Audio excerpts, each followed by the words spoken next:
you want to change the world, start off by making your bed. If you make your bed every morning, you will have accomplished the first task of the day. It will give you a small sense of pride, and it will encourage you to do another task, and another, and another. And by the end of the day, that one task completed will have turned into many tasks completed. Making your bed will also reinforce the fact that the little things in life matter. If you can't do the little things right, you'll never be able to do the big things right. And if by chance you have a miserable day, you will come home to a bed that is made, that you made. And a made bed gives you encouragement that tomorrow will be better. To pass SEAL training, there are a series of long swims that must be completed. One is the night swim. Before the swim, the instructors joyfully brief the students on all the species of sharks that inhabit the waters off San Clemente. They assure you, however, that no student has ever been eaten by a shark, at least not that they can remember. But you are also taught that if a shark begins to circle your position, stand your ground. Do not swim away. Do not act afraid. And if the shark, hungry for a midnight snack, darts towards you, then summons up all your strength and punch him in the snout, and he will turn and swim away. There are a lot of sharks in the world. If you hope to complete the swim, you will have to deal with them. So if you want to change the world, don't back down from the sharks. Over a few weeks of difficult training, my SEAL class, which started with 150 men, was down to just 42.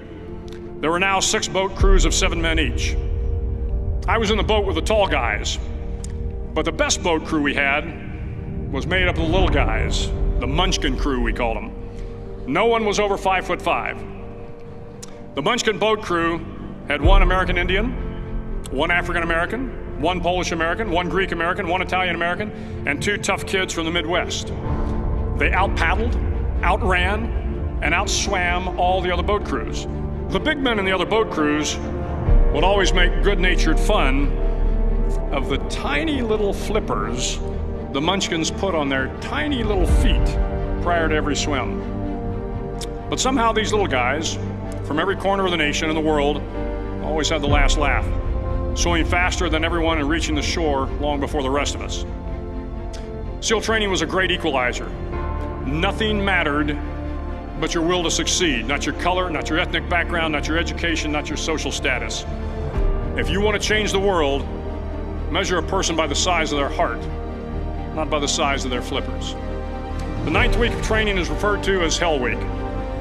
It is 6 days of no sleep, constant physical and mental harassment, and 1 special day at the Mud Flats.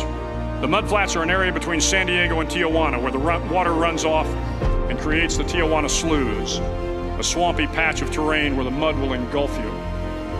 It is on Wednesday of Hell Week that you paddle down in the mud flats and spend the next 15 hours trying to survive the freezing cold, the howling wind, and the incessant pressure to quit from the instructors. As the sun began to set that Wednesday evening, my training class, having committed some egregious infraction of the rules, was ordered into the mud. The mud consumed each man till there was nothing visible but our heads. The instructors told us we could leave the mud if only 5 men would quit. Only 5 men, just 5 men, and we could get out of the oppressive cold. Looking around the mud flat, it was apparent that some students were about to give up.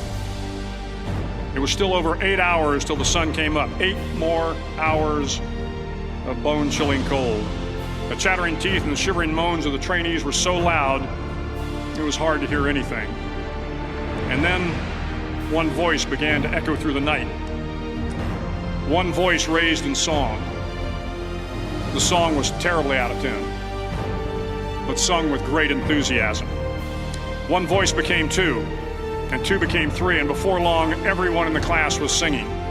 The instructors threatened us with more time in the mud if we kept up the singing, but the singing persisted, and somehow the mud seemed a little warmer, and the wind a little tamer, and the dawn not so far away.